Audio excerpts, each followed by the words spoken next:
Okay, good afternoon. My name is Anita Rostkowska. I'm a director of a temporary gallery, art center in Cologne. And this conversation is part of the public program to the exhibition I curate together with Lara Khaldi, a sequence of events in the lives of the Dormant. And this group exhibition is dedicated to different forms of telling stories and reclaiming relation to particular places, locations, to particular land.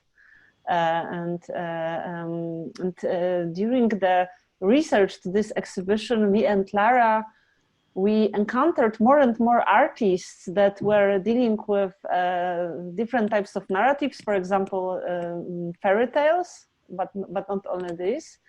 And we noticed that in this fairy tales, we often have animals that are speaking, and there were more and more artists interested in that. So we, at some point, we even really considered making this a main topic of the whole exhibition. But since it would be quite a big change to our plans, and we still had the other topic that we really were interested in, we thought that maybe we could have develop a public program that would deal with this issue as well. And in the exhibition, we have one artist that where the animals appear, but they are not speaking, but they look as if they would like to speak. But there were also others. And no, Lara, would you like to continue? Yeah, so as Aneta was saying, while we were doing the research for the exhibition, we found that quite a few artists and practitioners are looking at fables, actually, or speaking about fables. Like, for example, Muhammad Abdul Karim, who will be doing a live performance next month. In one of his in his series, he talks about 1001 nights, which is fables of from ancient and medieval Arabic, Persian, Greek literature and folklore. But also Katia Kamali, who works in the issue of translation in La Fontaine's fables, and she speaks about how they, go from India to Iran to Morocco to France, from as the Panchanatra, and all of them are animal allegories as well. And this becomes Kalila Wadimna also.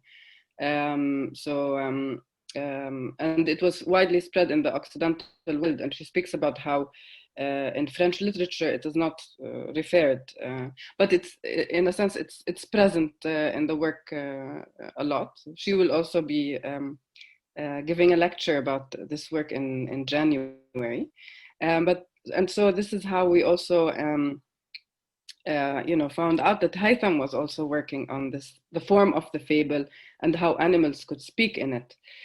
So that we thought that there must be something about the form of the fable and the present, right? And that maybe it has a lot to do with our present political circumstances, and maybe how and who can speak through them. So we wanted to explore it because it seemed so present, and yeah, we thank you both for accepting to do this conversation. I remember we also encountered a zine prepared by an artist, Sina Saifi, also inspired by a collection of fairy tales. So there was this kind of kept reappearing. So we thought it cannot be a coincidence. It must mean something, and let's understand what exactly does it mean. And then Lara revealed to me that Haytham is also working on this topic, and maybe for our listeners, hopefully many future listeners, I will introduce Haytham. Haytham El-Wardany, a writer and translator, an author of a number of prose and stories collection. And I am a big fan of his book, How to Disappear, that I quote from time to time in different art events. But also his last, most recent book, The Book of Sleep, was just published in by Seagull Books and is available to read in English translation, exactly. And we thought that then Haytham can introduce you, Oxana. So I give the stage to him. Yeah, thank you very much. So yes, it was really very nice surprise when I was approached by Anita and Lara to know that, you know, like other people that are also interested in this theme, which I was kind of interested in and trying to find my way through it since maybe since sometimes, you know, like maybe over a year or something. And you know, like through this process of research and trying to figure out what I'm trying to do, the book of Oxana, History of Animals, was very very helpful, and that's somehow we thought that, oh, maybe it makes sense, you know, like to start a conversation with Oxana as somebody who has already also many thoughts about about this issue, to do a kind of conversation about it, and like maybe to try to somehow to lay out what maybe I thought we will try to do somehow is really like I kind of proposed some questions, and which are trying somehow to link this topic of you know, like animals and language, or like animality and language, to link it, you know, like to somehow the project which I'm working on, and also to History of Animals by Oxana, like somehow to find, you know, like points of intersection between the two things. But yes, I mean, maybe let me quickly, you know, like say that Oxana Timofeeva is a professor of philosophy in the European University in St. Petersburg. Her research interests include critical and animal studies, philosophy of nature, psychoanalysis, post-humanism, contemporary art. She published History of Animals, an essay on negativity, immanence, and freedom, 2012, and Introduction to the Erotic Philosophy of Georges Bataille in Russian language in 2009. And her recent book is How to Love a Homeland, which appeared also from the same series of How To, which is a series by also two dear friends, Maha Ma'moon, and edited by Maha Ma'moon and Ala Yunus. Yes. So I thought maybe I'll start a little bit and speak for a couple of minutes, you know, like about how I became very much interested in a book called Kalila wa Demna from the 8th century. So my interest in the relationship between animal or animality and language quickly found an interest point in fables, of course, because fables is the text genre or literary genre where animals and humans kind of share the same language without that anything seems strange or anything, you know, like it's very normal that in fables animals, they speak and they share the same language with human. And from there, like I started to be interested in this book, which is called Kalila wa Dimna, which is actually the first Arabic book, the first Arabic book in fables, so to speak. And interestingly, it is a translated book. It is translated from Sanskriti to Farsi, and then from Farsi to Arabic. I'll speak a little bit about the historical moment of translating this book, because I think there is something important in it. As I mentioned, the book was translated around the year 750, like mid-8th century, by a scholar called Abdullah ibn al-Muqaffa. This moment of time is interesting because it's like the twilight moment between two regimes or two states. The first state is the Umayyad, and the second one is the Abbasid, and they are like two states in the history of the Islamic empire, if you want. And the first state, which is called the Umayyad state, was kind of okay, this is like me trying really to simplify history to like, but what is in our context, what is important to know about the Umayyad state here, that it was the dark times for non-Arabic folks, you know, like people who did not come from Arabic origins. They were, you know, like excluded from positions, but also, you know, like they had hard times, let's say. Whereas by the Abbasid, like the other state, things changed, because the Abbasid, they worked with minorities, and they changed they seized the power, so to speak, and later on they produced another kind of racism. But anyways, so in this kind of twilight moment, a scholar who comes actually originally from Persian background, so to speak, non-Arabic background, Abdullah ibn al-Muqaffa, his name, he decides to translate this book. And what happens in this book, like Kalila wa Dimna, for the first time in the Arabic literature, we have a complete volume of stories of animals. Animals in Arabic, they have another name, which is ajmawat, and it comes from ajam. And ajam is the opposite of Arab, which means somebody who does not speak the Arabic language.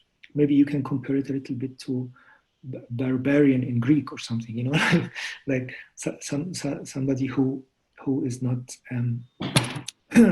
does not know the language. And of course, because animals, you know, like they don't speak usually, so they are called, you know, ajnawat. I mean, we can say that the social antagonism at that moment was around identity, and language was in the heart of the social antagonism. And the social antagonism was kind of between, you know, like Arab and Ajam, like people who spoke Arabic and people who did not speak Arabic. And why this antagonism happened? Simply because the state, the Islamic, I don't want to say Islamic State because it sounds like ISIS, the Islamic empire grew. And by growing, they included or colonized, if you want, other people and other languages. So that's how, you know, like this antagonism happened, because suddenly the empire or the state was bigger and bigger, and it included people who come basically from different cultures and different languages. Anyways, so in this particular moment, in this change moment, the translation happened and the book appeared. to be like one of like it is the very first book which is dealing with this topic. And the author or the translator of the book, he died young, like he died 40. And like he's somebody who have seen the dark times of the Umayyad, and he have seen the change which happens with the Abbasid. This is like his life course, so to speak. And that's how he, that was the moment when he decided to translate this book. Usually at that time, authors or translators, they would at the beginning mention the reason or mention who asked them to write this book, but he never did this, which means it was a kind of an initiative by himself, so to speak. We know about him that he was also critical about the politics of the Khalifa. Khalifa is like the king at that time, and he criticized sometimes openly, but many scholars, they see the translation of Kalila Wadimna also in this context of criticizing the power, but without, risking somehow his life.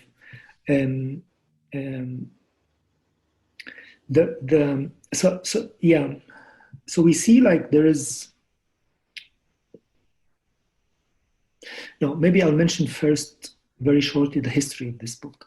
The book is written in Sanskrit, and it is by a philosopher called Baidaba, and he wrote these stories for the king whose name was Dabshalim.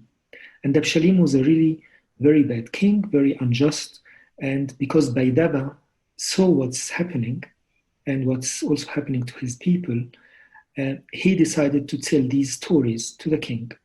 Like this was his action to do something, and trying maybe to save his people through re-educating the king, And then the book was translated to Farsi.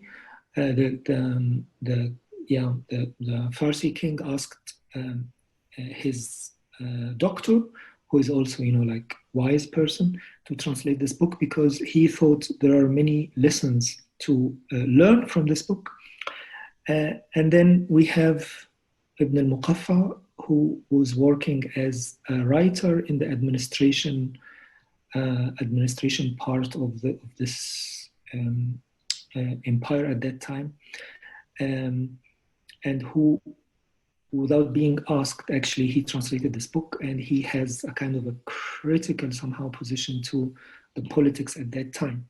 So it seems as if, like these three stations of the book, they are intersection of power and knowledge, like power, like embodied in the like king, or like the Khalifa or whatever, and then knowledge, like there is the wise person, there is like the philosopher, there is the translator and author, and somehow like there is this kind of encounter, and on this background, animals started speaking somehow, like they did not just speak in a random moment, rather there is a kind of, a certain encounter and also a certain historical moment.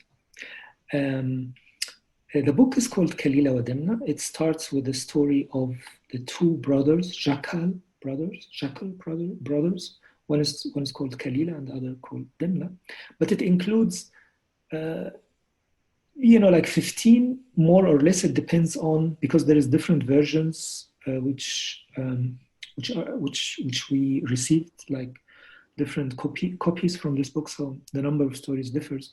Anyways, the main story is Kalila Wadimna. The other stories, like they are talking about different things, but the story of Kalila Wadimna,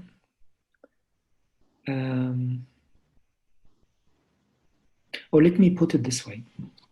So the jackal, who usually would, I don't know what's, howl or something, and the first time the jackal opened its mouth and spoke a sentence in Arabic was the sentence. It was a sentence which Demna, one of the brothers, said to his brother. And the sentence was, "My brother, what do you think about the king who settled beside us?" So like immediately the sentence is kind of addressing or dealing with power, no? Like there is the king who now settled beside us, and what should we do? Demna was trying to, like his position was to go to the king and to offer his services and trying to challenge the predeterminate hierarchy of species, you know, like because king is higher than jackal, and Demna is kind of, if you like, kind of a rebel or somebody, you know, like who's trying to offer his services and with his tricks because he's clever, and by doing this is to do help for the whole jackal's folk, so to speak. His brother Kalila was strictly against it, saying that power will corrupt us. Power is corruption, and it's very dangerous to come very close to the power, so one has to be careful, etc.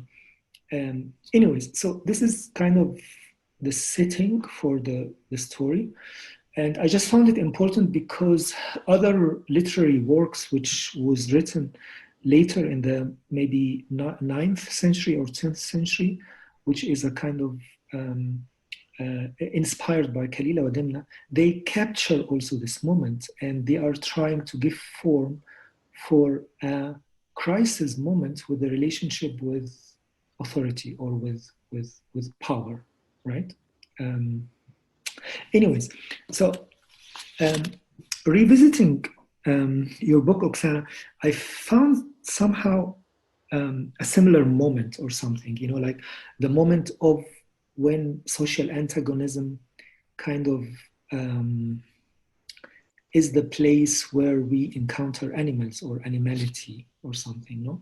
In the chapter which is speaking a little bit about Francis of Assisi, and you know, like we know, like the legend has it that he spoke many animals' languages, and he could communicate with the wolves and the ducks and the birds, and he brought the word of God to them, and etc.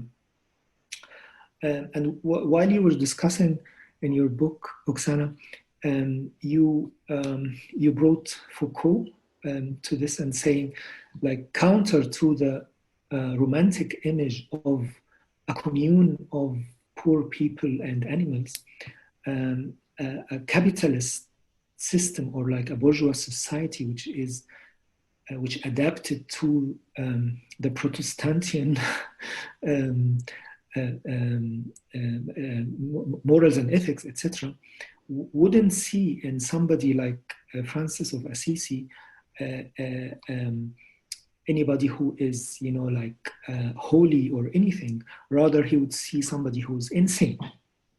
And Foucault was, you know, like researching the history of madness, and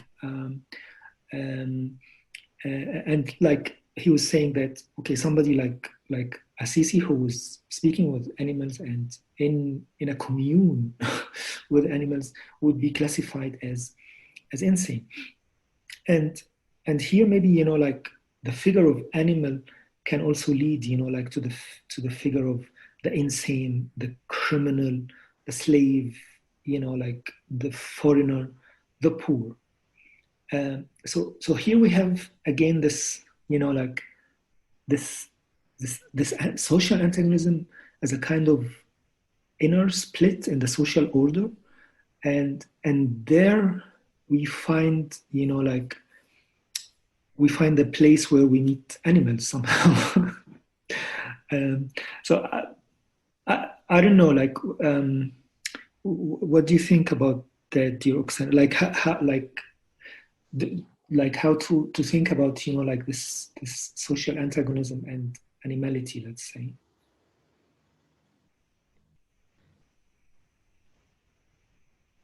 Thank you for your introduction to this discussion. Many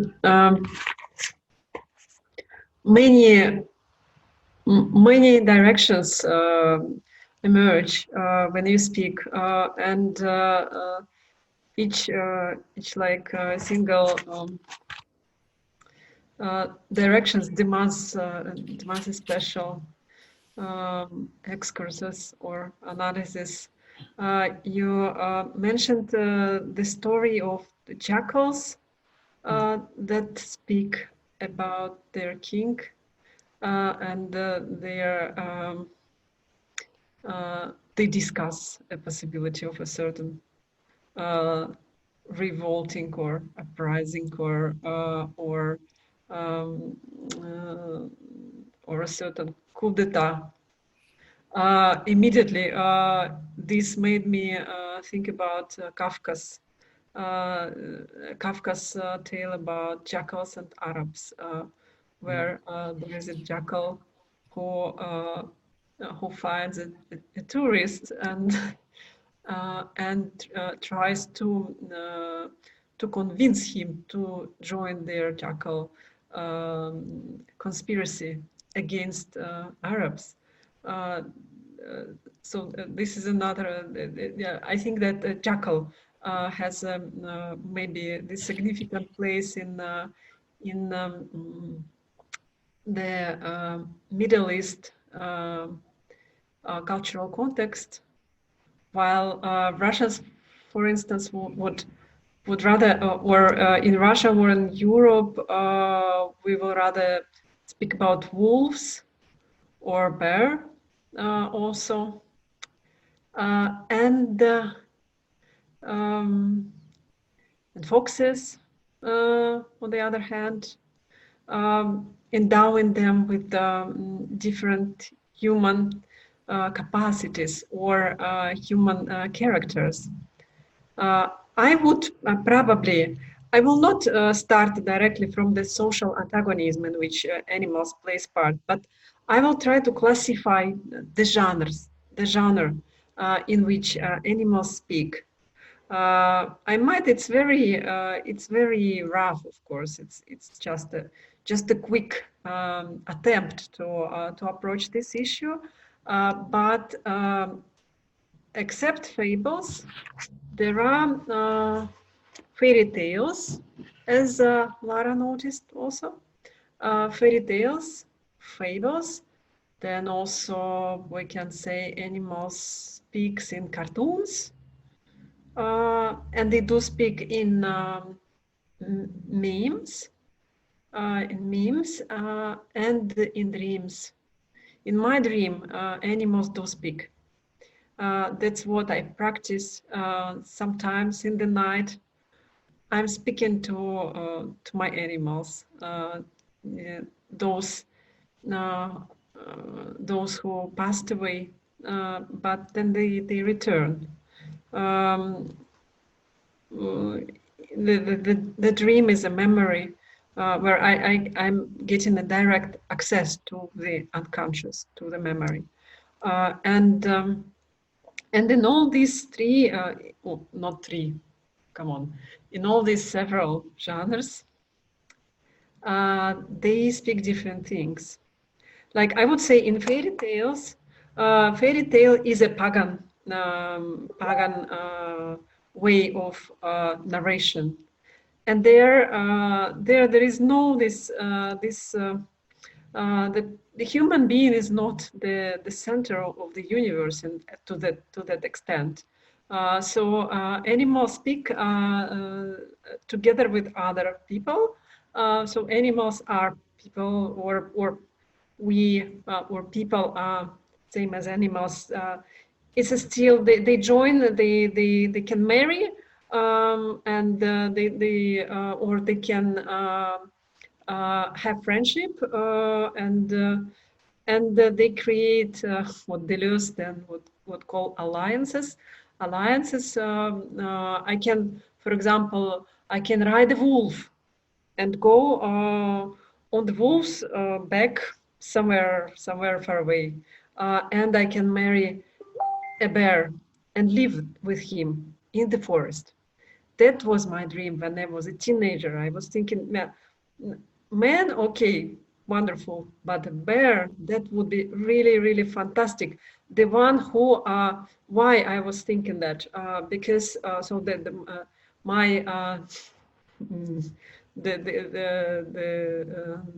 this figure in my fantasy was the one who doesn't speak my language, but nevertheless gives me this challenge to learn this language of this silent language of beasts. Yeah, so these are fairy tales. And fables are more, so to say, more recent genre. Therefore, they are more, not anthropocentric, I would say, but the moment of representation is higher. And their animals do really represent. So they are, we delegate them, certain, or the author delegates them certain things to be expressed. We have a Russian author whose name is Krylov, which means winged, something like this. He wrote a lot of wonderful fairy tales, and only animals. Only animals, like in La Fontaine as well. Only animals do speak there, and what they do actually. How can we understand this genre? In fables, animals are like actors. They are on the stage. They play.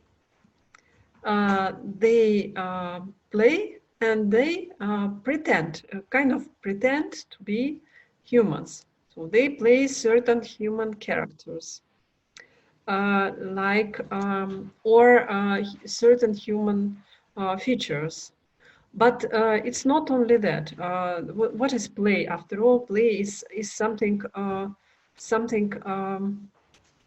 Playing is a mimetic capacity.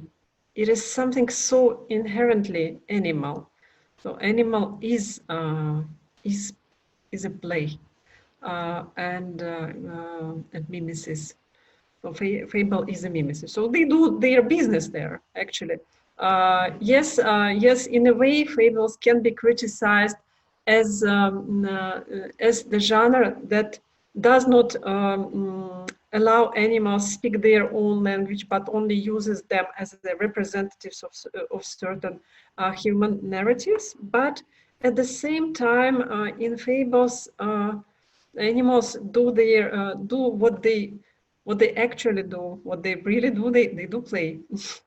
They are at the stage. Theater is an animal thing. We are bad players. We are bad actors, but animals are the true ones. Because playing a character on the stage is not pretending. Playing is something different. It's playing is for real. When you are at the stage, you have to. Playing is a performance and not a pretension. And the animals are performance. Fable is a kind of performance. It is a performative genre already, where animals enter the stage and are allowed to do what they really already do.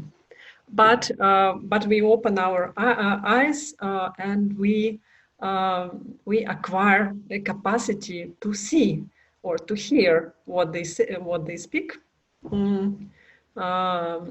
Thanks to the author who did a translation job. So writing the fable is a translation. And interestingly, you notice that the book, this Arabic book, had not Arabic, but it came through the processes of translation. whereas Fables is a translation itself. The language of animals is a matter of translating, and I will come back to it later, to the issue of translation. But the third one, cartoons, evokes another moment. No, what else do animals? What else animals do in Fables? They, as you notice, they teach us something. Re-education the king. This is really what a human being cannot do. Who can re-educate the king? No, nobody. There is no teacher competent or confident enough to do this job. But a lion can, or a jackal, or a wolf can come and re-educate the king, or teach someone. Why do animals teach? Because if we put, say, a human figure on the place of animal and make him or her teach same things as animal do, no one will take it seriously. No way. It will be read as a banality or something insignificant, maybe, because really what animals teach, they do teach like super simple things, which are also called wisdom, and not ideology, for example. Therefore, a king cannot re-educate a king. So another king cannot teach a king, because kings can only teach, I don't know, ideology, or like philosophers can teach morals. Priests teach morals. Forget about it. This is not wisdom. But animals, they do teach wisdom directly. And this is really funny about them. Because why they attract attention? Why they are able to educate the king? Because when even a horse starts to speak, this means that you should really take it seriously. Like if imagine the situation, a horse really turns her head and speaks to me. This is something exceptional. A horse cannot say whatever. I really must pay attention to that. And he's speaking not to my. She's speaking horse. I don't know, he or she, male horse or female horse. They speak not to. They address not my reason, but my heart directly, my soul, or what we would also call unconscious. They have an access to that. You remember what Wittgenstein was saying about lions? He was saying if the lion could speak, we wouldn't understand him. Do you still hear me? Yes. Yes. Yes. Okay. So we wouldn't understand him. That's what we can say about the language of the unconscious.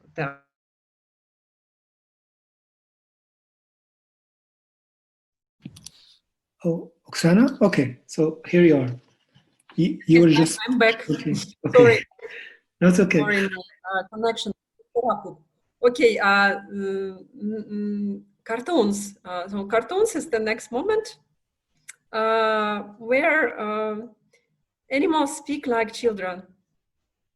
This is a childish moment in their language. And children easily understand this You know that children, they do not differentiate between humans and other animals when they are little, when we are children. We do not do that. They treat other species as like other, I don't know, like just other people. And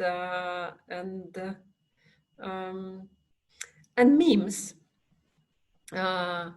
What I really like, which kind of memes I like a lot. Imagine, say, I don't know, in Russian internet, at least, there is a popular genre of memes with cats who kind of speak, but they do a lot of mistakes. And those are funny mistakes, and they speak like migrant workers, basically. They are trying. They make these interruptions in language, but at the same time, they yes, like migrant workers, which makes me think about this Kantian sentence. I don't even remember which word, what is the source, but I guess Kant was saying that if animals could, if the monkeys, or maybe that monkeys actually, they could speak, but they never show us that they can speak, because if we will get to know that they can speak, we will immediately make them work. So animals, when they speak like migrants, they also kind of, especially when it's these animals are cats, those who are par excellence do not work, because as we say, they do have paws. They don't have hands, but they have paws that are fluffy, and so they cannot work with it. But still, they are so. There is this contrast. They speak this migrant language, which is like truly important. Again, they are always always medium that medium of alterity, of course. What else? And the medium of a minority, of a minor position, the position of the one that is not the position of power.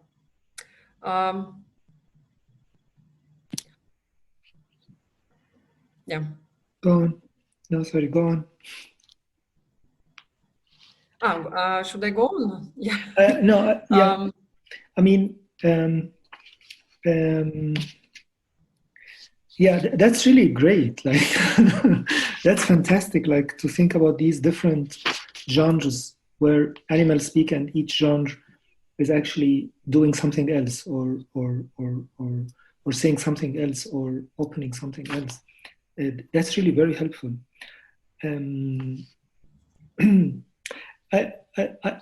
I remember when I contacted you and told you about this theme, you answered a very nice and precise sentence. You said, yes, animals, they do speak. No, you said, animals, they don't only speak, but they tell the truth. And I found it very powerful and very intriguing, to bring the notion of truth, or like to think about the notion of truth in these different genres and literary kind of textual fabrication. Especially that I was also very much kind of interested in this, because to me it felt like the book of Kalila Wadimna appeared at that time, like it's trying to say something about its reality, but through, like estranging this reality, or through kind of mediating it, and kind of, like do like putting upside down, and thus reality can, like maybe has a form, or can, like we can see it, or maybe we can change it if we are lucky, and it looked to me that, like this way of saying something about reality, it's like saying the truth about it, but the truth here is not, like as a moralistic moralistic content or anything. Rather, it's a political project. And why it's political project? Because none of these elements can say the truth by its own means. Like a species would need another species, like humans would need animals. A writer or translator would need, another writer to translate from. A language would need another language to. So it's like, like to say the truth is somehow like mediated through. Okay, this may be Hegelian, like through the other, or like.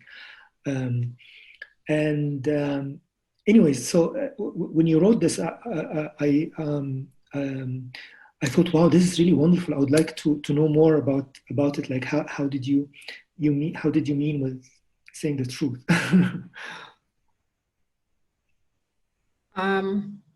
I meant two things. One is very close to what you are saying, the political action, truth as the political act. I refer to a Brechtian play, Five Difficulties of Writing or Telling the Truth, which he wrote facing the fascist reaction in Europe when he himself was in immigration, and he was writing this essay addressing to his comrades in his homeland, and he writes that speaking truth is a tricky thing. One has to be smart and write between lines. This is and animals are those comrades who can bear this so to say, how to say it,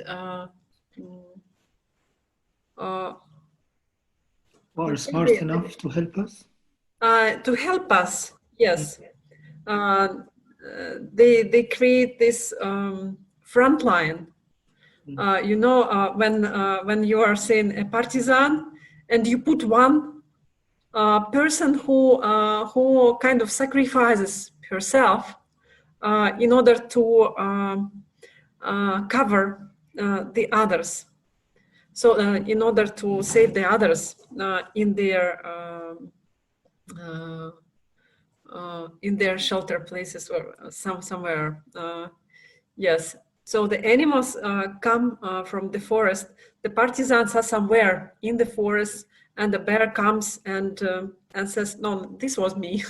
This was me who I don't know, exploded the bridge." So that fascists could not really, fascist tracks could not cross it, and so on.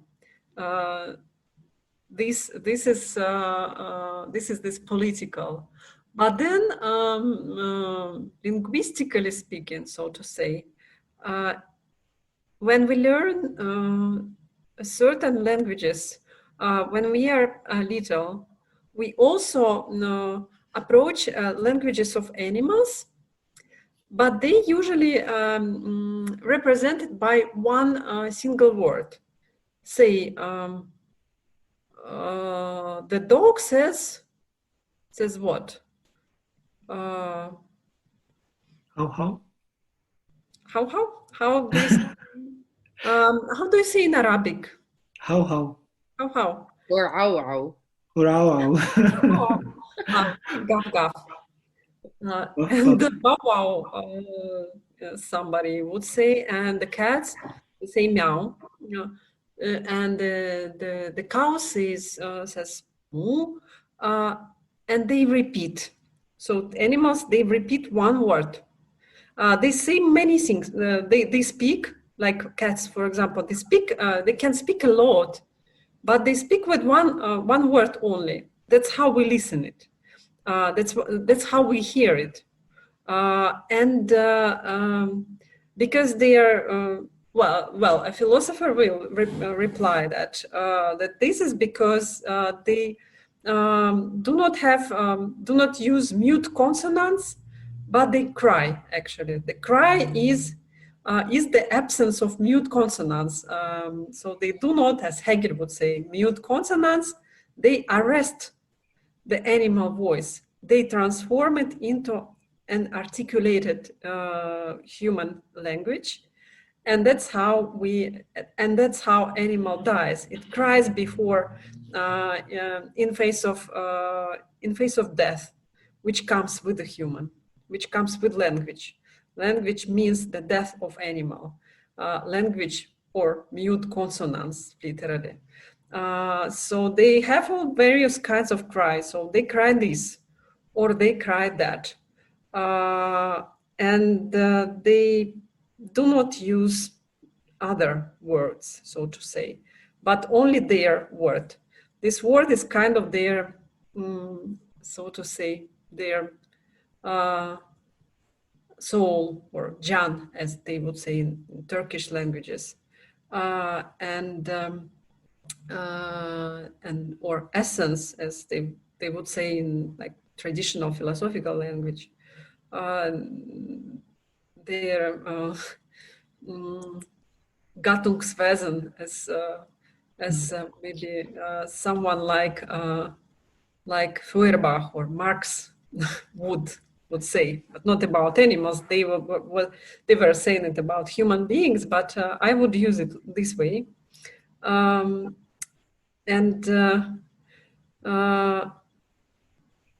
why they don't use different words, or why we do use many different words?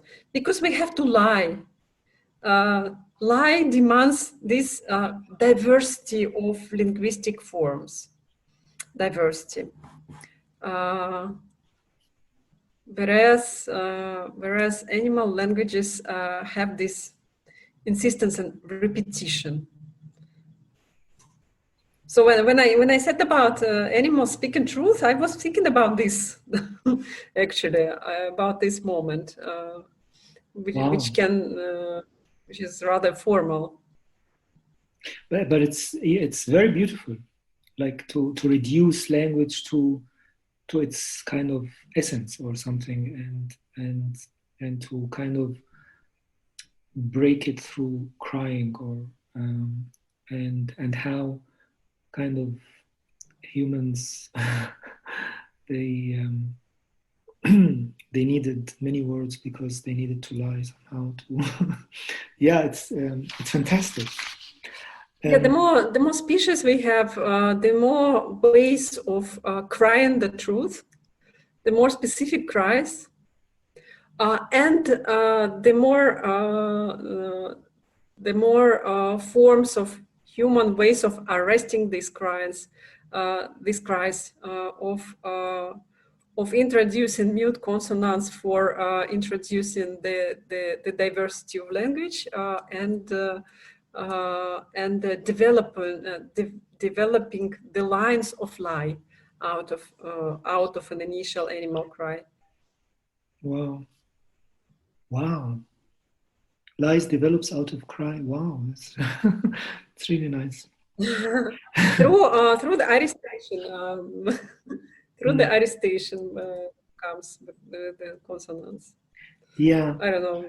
A bit crazy idea, which just came to mind.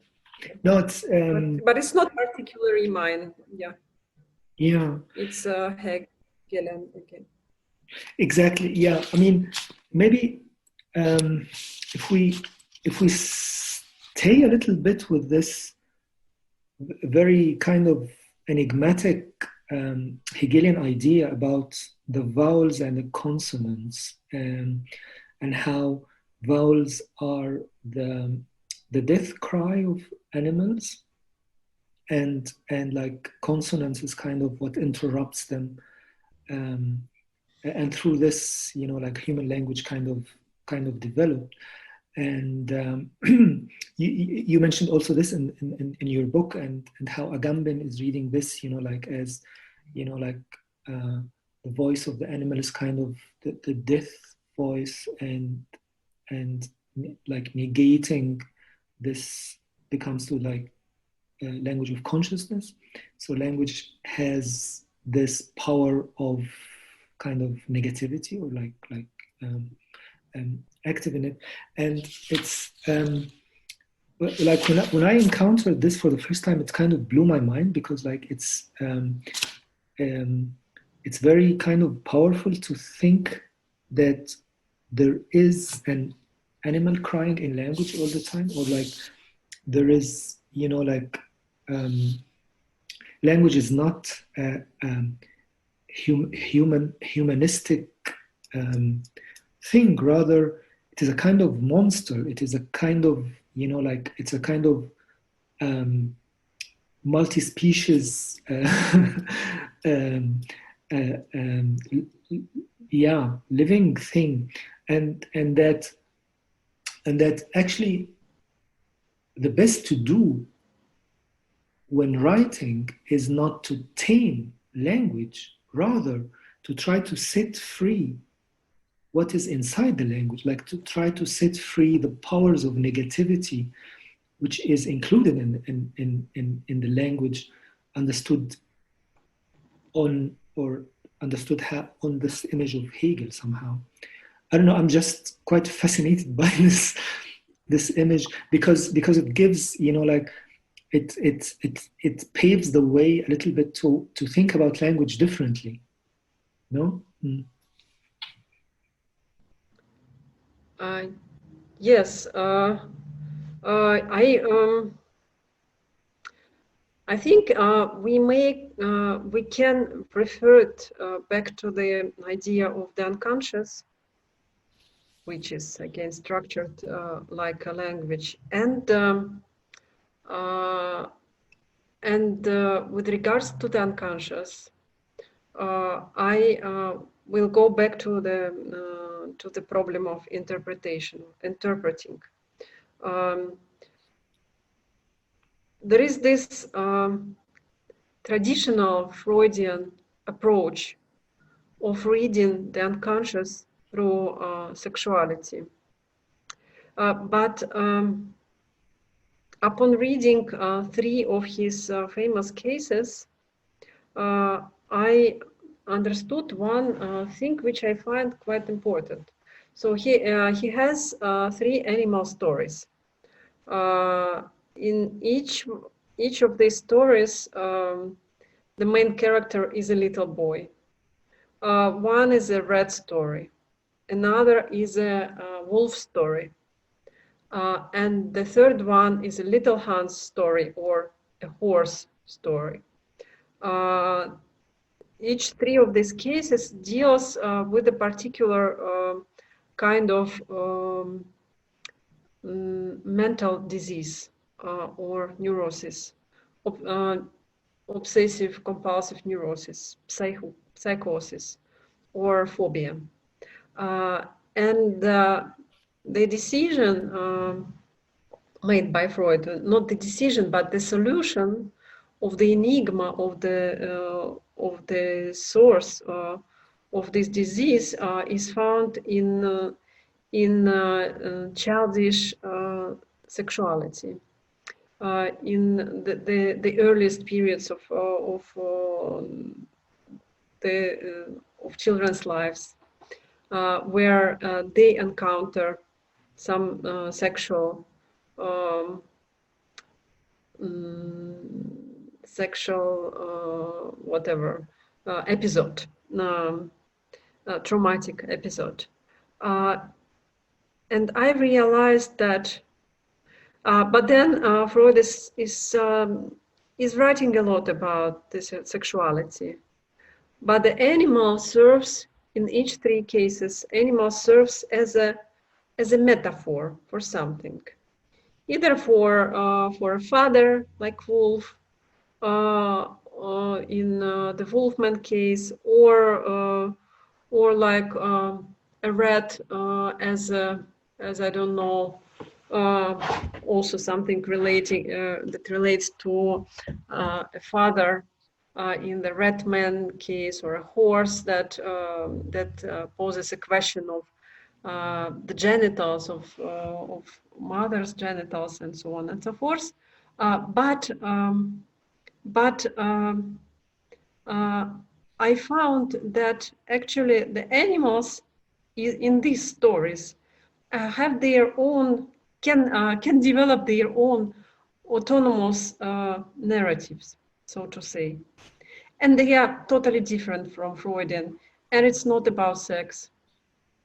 There is something, so I realized that sexuality is just a screen. It's not the final truth of the trauma, of mental disease, of a personal tragedy of a subject, but something else that is hidden beyond the screen of sexuality.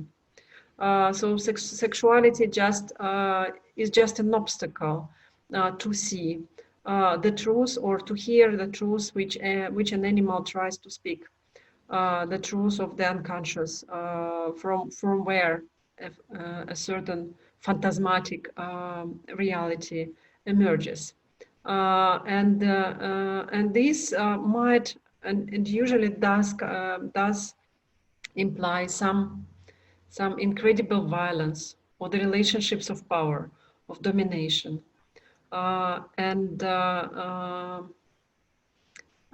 Yes, like a rat, if she could say her own story in the Freudian, out of the Freudian, or besides the Freudian narrative of boys' sexuality, a rat would probably say that together with her fellow creatures, she was destroyed, and she was destroyed with a special cruelty. And Freud does notice this, but kind of like this is not so significant episode for him.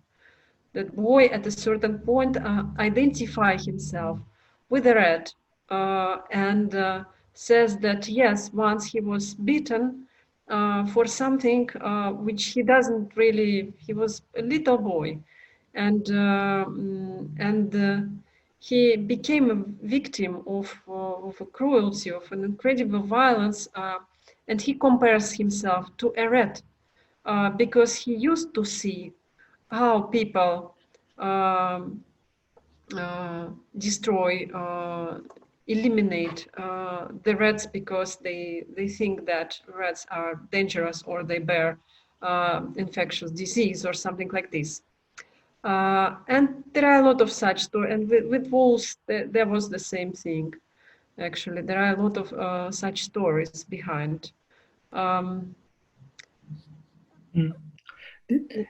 Is this what you meant earlier? You were saying you will mention translation, or you will speak about translation again. Is this the connection? Yes, right. Sorry, I lost the line. Yes, but this is yes, the translation with the unconscious stays in between the idea of animal and language. So this is one aspect. So this is not. Freud translates it I would say that Freud translates this animal cry into the language of human sexuality. I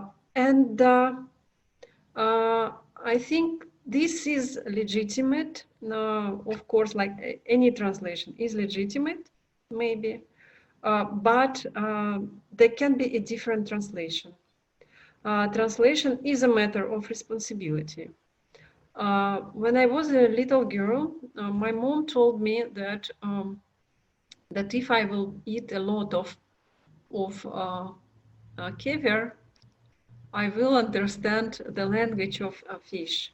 I wanted to understand the language of fish so much that I was trying my best and ate actually a lot of caviar, but not like a fish caviar.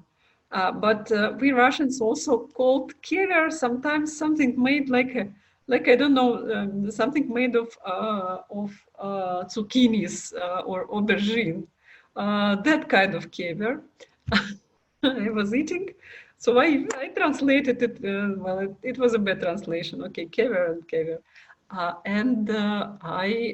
But I didn't succeed until the moment when I turned, I think, 35 or something, and we were in Hamburg with my comrades, artists from the group Chto Delat, What is to be done. And we had a performance, a theater performance there at the stage. There was a huge festival in the summer. And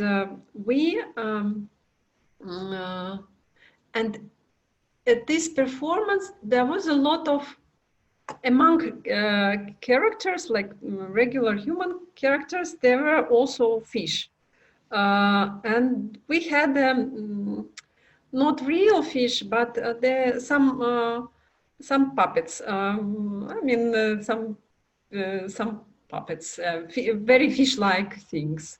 So they were looking like a true fish, but they were not for real fish. And herring actually. And there was a story of a herring behind within this scenario, a herring that was frozen and bought and brought by a girl and put it into her fridge. But then once she opened the fridge and found her herring talking to her. So the fish was saying something, but the girl could not understand what does the fish say. And she is bringing, and I am playing an interpreter at this stage, at this theater play, and she brings me the fish, and she says, "Can you please translate what does the fish say?" And then we hear the voice of a fish, and it sounds like I don't know, some weird metallic voice. It says something like totally absurd, like I don't know, and they have to interpret, and they do it politically.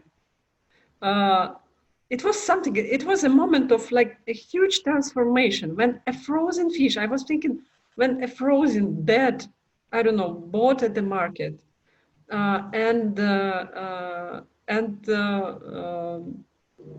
put in the fridge and out of the fridge.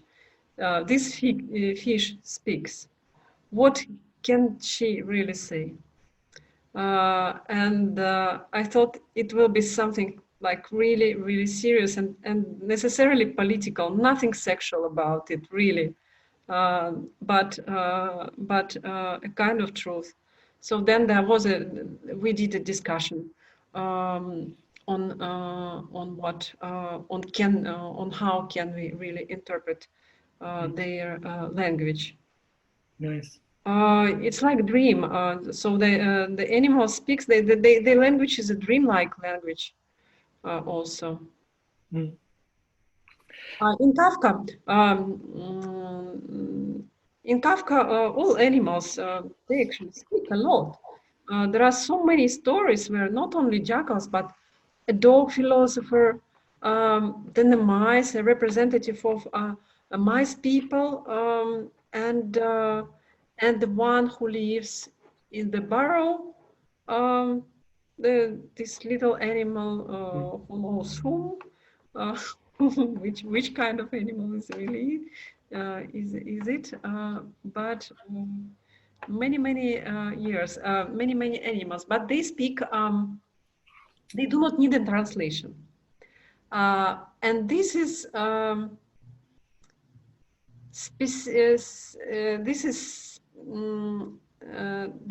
something very specific that can only be found in Kafka and nowhere else.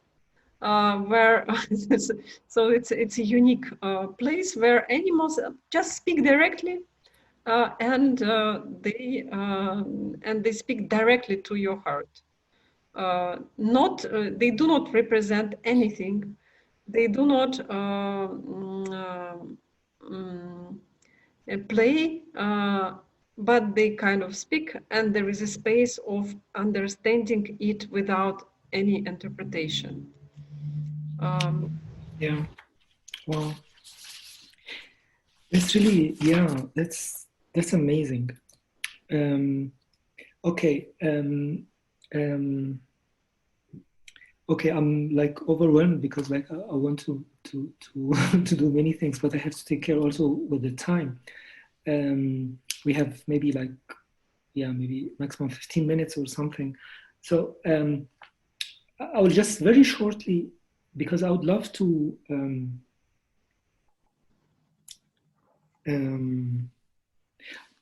you know, actually I would love, if it's fine with you, Oksana, I would love to read a small passage from your book, because you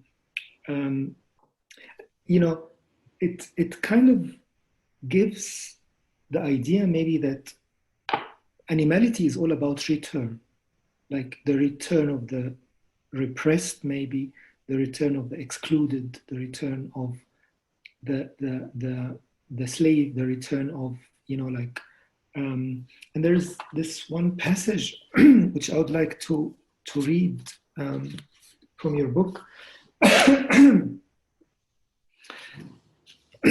And it's from the last chapter when you were speaking about Platonov. You know? And it goes like this: in this perspective, revolution is not so much a move forward than an absurd gesture of turning back towards these weak, forgotten creatures who are awaiting help, towards ourselves as unhappy animals. As Mayakovsky writes in his Ode to Revolution, you send sailors to the sinking cruiser. There were forgotten, kitten was crying. The only problem is that it is always already too late. It seems like poor life lacks the life itself required to actualize itself, to release itself as a destiny, and to use its small and very unique chance. This chance is more often recognized only when it is already lost, like in the moments when animals are dying. Life, for Platonov, is losing and lost possibility. Each time the death of the animal witnesses this chance as lost, witnesses the fact that we were too late. The tragedy of his animality consists in the fact that an impossible catastrophe happens at every moment. The animal dies of sorrow and misery without achieving its long-awaited happiness, and man is left with his mourning. So like, and I'm here trying to think about what Anita was mentioning at the beginning, you know, like, why now? Or like, why, you know, like, there is this interest, or why now are animals appearing again more and more? And I'm thinking about, like these moments of danger, these moments of, like where such figures like, like the illegal immigrant, the slave worker appears, where, for instance, in the context of post-Arab Spring countries, like the figure of the prisoner, like because many people are put in prison, etc. They appear, and if not, like these are the moments when, like animals speak, or these are the moments maybe when we could mobilize the negativity of the animal. And yes, it's too late yet, as we read with Benjamin, like it is always, like the task of the next generation to try to set free the hope and the potentiality which was before. So I just felt, wow, this paragraph is really powerful, because it kind of, it kind of links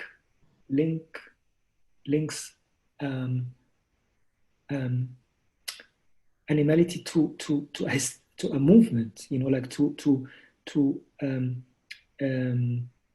change the direction of the time arrow, like it's a return rather than going forward.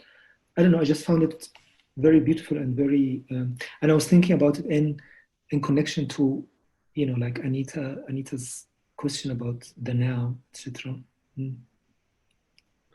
Thank you very much. I finally I understood what do you mean by the appearance of the animal voices in the moment of danger. Right. Right. When only animals can, only pigeon can intervene, because we humans fail to solve a certain issue, or we are in this catastrophic moment. I would. You mentioned Benjamin and his dialectics of history, and I would refer to another of his essay on the critique of violence, where he's talking about the divine violence. The divine violence, which is not the same as the mythic violence. The mythic violence is the violence of the law, or I interpret it in my own manner. Of course, maybe it's wrong, but how I understand it also. This mythic violence is a kind of human violence, the violence of power, or patriarchic, or something else, the legal also, and the mythic violence, I mean. But the divine is the violence of the oppressed, as Benjamin says, and it only manifests justice. Justice and not the law. When the law say is unjust, and the law itself performs violent acts. Nothing remains for the one who is the victim of this violence of the law, except nothing. Nothing really remains to him or her, but only God could save. One would say only God could save, but there is no God. But in place of God, there is this weird, weak, kind of imperceptible, who knows what, which Benjamin calls the divine violence. It can be when I use an example from recent Russian uprisings against, I don't know, whatever constitution Putin for like Putin is becoming a president for I don't know which, like many times for many years, and we will live with him forever. So people went to protest, and the police was very violent. They were beating people, arresting them, whatever. There was such a mess, and someone used a plastic or a paper coffee cup and threw it to the policeman's in the direction of the policeman. And and there was a trial, and a person really was sentenced to jail for this violence. This was categorized as a violence against the representative of the state power, the state officials. And I was thinking, yes, really, this paper bag is something totally asymmetrical to the arms of the police. This is an asymmetrical answer. When you have nothing to reply, you still always have something. Like you can spit on the policeman's face. This will be an animal reaction. So this divine violence is always a kind of a last chance there where there is no chance, where it seems there is no chance. And it's miraculous. There is something miraculous about that. As if a horse suddenly started to talk, started to speak, like with articulated sentences. Something really, really serious. Wow. That we have to grow an organ that could that could actually hear these speeches, like Kafka. Kafka did grow such an organ, but others didn't do it yet. This would be a good thing to try. That's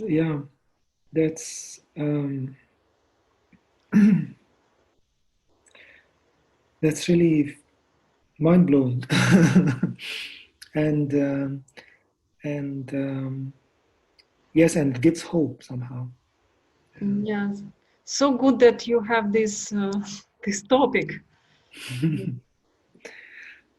Thank you very much. And I don't know, Anita, do you like to say anything, or do you like to?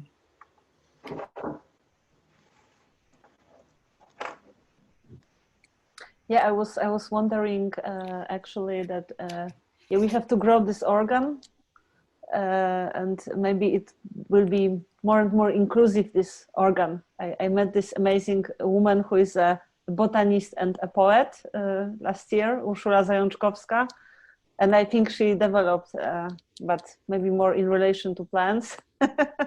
But from what I understand, what you are talking about is actually much broader than animals that we encounter in our daily life, that this understanding of the organ is actually gets a deeper meaning, in which it's maybe more about some kind of a solidarity with the ones that are not having a voice or are entering the speech now, or so that's also a way of talking about this, I guess.